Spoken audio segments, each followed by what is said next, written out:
क्या खूबसूरत नज़ारा है। सूरज बस निकला ही है, कहीं धूप और कहीं छाया है। छोटी सी कम्युनिटी है, इसके पीछे ही स्विमिंग पूल है। महीने भर से मैंने यहाँ कोई नहाता नहीं देखा, लेकिन ये कर्मचारी रोज़ाना सुबह आता है, पूरी साफ़ सफाई करता है। भले ही बारिश हो, आंधी हो, धूप हो, कुछ हो, ये नियमित रूप पर आता है। एक कोच की ड्यूटी रहती है, सेफ गार्ड के सभी इंतजाम हैं सेफ्टी के, और गार्ड भी बाकायदा यहाँ पर ड्यूटी पर आता है। और ये सारा काम कम्युनिटी की तरफ से किया जाता है। कम्युनिटी मीन यहाँ की जो रेजिडेंट वेलफेयर एसोसिएशन, HOA बोलते हैं, हाउस ओनर एसोसिएशन, यहाँ पर ये मेंटेन करती है। कम्युनिटी की सारी डाक यहाँ एंट्री पर ही बॉक्सेस बना दिए गए हैं और उसमें लॉक लगे हुए हैं नंबर वाइज। ये आमतौर पर इंडिया में भी जितनी हमारी प्राइवेट सेक्टर की इस तरह की कॉलोनीज हैं उनमें अरेंजमेंट होता है। ये जो सामने आप वाइट कलर का बॉक्स दे रहे हैं, ये इसमें जिसकी भी डाक आती है वो यहाँ रख दी जाती है। बड़ा बॉक्स हो तो पीछे रखी दी जाती है, चाबी उसमें सामने डाल दी जाती है। ये स्विमिंग पूल का नज़ारा आप देख सकते हैं। यहाँ पाम ट्रीज की जो बेशुमार वैरायटी है, उन्हें देखकर मन खुश हो जाता है। आपको एक विशेष बात बताऊं, यहाँ जो कर्मचारी काम पे आता है, भले ही सफाई कर्मचारी, ये उसकी गाड़ी है, इसी से आता है वो। आम इंसान पेट भरने की समस्या नहीं है। ऐसा नहीं है गरीबी यहाँ नहीं है, लेकिन एक न्यूनतम स्तर है।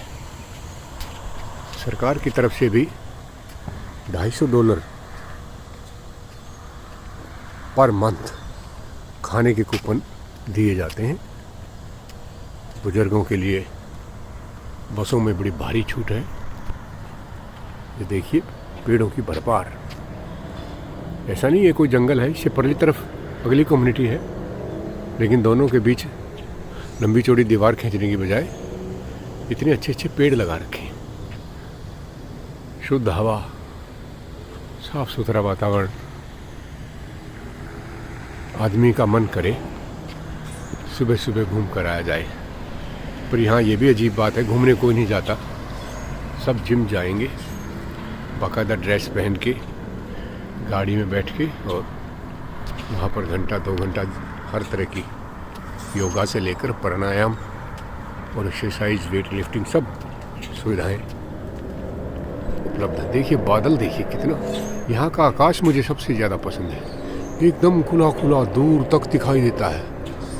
आप किसी जगह पर जाकर देखें, हाईवे की सड़क पर ऐसा लगता है जैसे हम दुनिया के टॉप पर चल रहे हैं। एकदम खुला आकाश। AQI यहाँ मात्र 27-28 होता है। कहाँ हमारा दिल्ली का जो दिवाली पर 400-450 को क्रॉस कर जाएगा। बहुत ही सुंदर छटा है। सुबह सुबह चिड़िया चहकती आपको मिलेंगी। एक से एक बढ़िया गाड़ियाँ इनके पास हैं।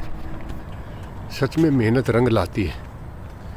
हम तो बस पॉलिटिक्स में उलझे रहते हैं, सारा साल रैलियाँ और यात्रा और अनाप शनाप के जुमले छोड़कर लोगों को बिजी रखते हैं। एक ये है, इनका एक विजन है, देश के प्रति ये समर्पित हैं।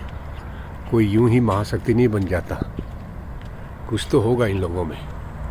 सारी दुनिया के जितने इंटेलिजेंट लोग हैं उन सबको ये सेटिस्फाई रखते हैं। और यही कारण है कि हमारे IIT के बच्चे, IIM के पढ़े हुए युवा, IT प्रोफेशनल, सारे ही तो अमेरिका, यूरोप भाग जाते हैं। क्यों है ऐसा? कभी सोचा हमने? देश का जो सबसे निकम्मा वर्ग है उसको हमने सत्ता पर बैठा रखा है। होना तो ये चाहिए जो सबसे गुणी लोग हैं उन्हें सत्ता सौंपनी चाहिए ताकि देश का कुछ भविष्य सोचें। हम अपने महापुरुषों की जीवनियाँ पढ़ते हैं, चाहे महात्मा गांधी हैं, चाहे सरदार वल्लभ भाई पटेल हैं, सुभाष चंद्र बोस हैं, भगत सिंह जी। पता नहीं, हमें तो लगता है पिछले 50 साल में शायद ही कोई ऐसी विभूति, शायद ही कोई ऐसा व्यक्तित्व हमारे देश में पैदा हुआ हो जिसको हम अनुकरणीय कह सकें, जो हमारे प्रेरणा का स्रोत हो सके। और जब तक देश के प्रति इतनी अच्छी भावना नहीं हो जाती तब तक कल्याण संभव नहीं है। विकास तो भूलिए, आप कौन से विश्व गुरु की बात करते हैं? गिरते गिरते हम कितना नीचे चले गए। गरीबी रेखा के नीचे संख्या बढ़ती ही जा रही है। दुनिया भर के आंकड़े देखने को मिलते हैं, सरकारें नकारती हैं और विपक्ष वाले उसे उछालते हैं। इस बात की चिंता शायद ही किसी को हो कि हम देश में समृद्धि कैसे लाएं, विकास कैसे हो, हर हाथ को काम और हर इंसान को रोटी कैसे मिले। कितने ही युवा काम के लिए भटक रहे हैं, कोई सुध लेने वाला नहीं है।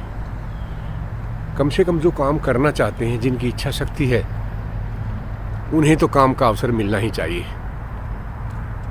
एक छोटे से आदमी को अगर कोई संसाधन चाहिए, छोटी मोटी रिक्शा ही वो खरीदना चाहता है, तो इतने सारे कानून और इतने सारे अफसर हमने उसके सिर पे बैठा रखे हैं कि वो बेचारा महाजन के यहाँ ही अंत में अचाकर अंगूठा टिकाता है। इतनी बड़ी बड़ी योजना, इतने बड़े बड़े नाम रख रखे हैं। 70 बैंकों में धक्के खाकर आप नो ड्यूज लेकर आओ, उसके बाद मैनेजर को फ़ोन करवाओ, उसके बाद गारंटी लाओ, उसके बाद पेपर वर्क, इंश्योरेंस और पता नहीं क्या क्या।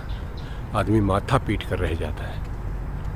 इन लोगों का पता नहीं मुझे क्या तरीका है, लेकिन यहाँ पर क्रेडिट कार्ड की लिमिट लाखों में होती है। बस आपकी नीयत ठीक होनी चाहिए। बिना काम किए तुरंत मनी चाहिए, और यही हमारे सत्यानाश का कारण है। सब्सिडी पर नज़र रखते हैं। हमारे व्यापारी की नीयत कभी देश सेवा की नहीं होती। हाँ, मुनाफा सबको चाहिए, चाहे कोई भी हो। नौकरी करने वाले देश सेवा के भाव से काम नहीं करते। बस एक बार कुर्सी मिल जाए सब कुछ उलट-पुलट हो जाता है। इतने उल्टे उल्टे विचार मेरे मन में क्यों उठ रहे हैं? क्योंकि मन परेशान होता है। हमारे पास सब कुछ है तो हम अमेरिका से आगे क्यों नहीं निकल सकते? हम प्रोग्रेस क्यों नहीं कर सकते? इनके हॉस्पिटल देखिए, एक एक बीमारी के स्पेशल हॉस्पिटल। अपने यहाँ तो दिल्ली में हॉस्पिटल है, एक आध मुंबई वगैरह में देख लीजिए, बाकी सब तो लूटपाट है। इनके यहाँ बच्चों के अलग, पार्किंसन का अलग से।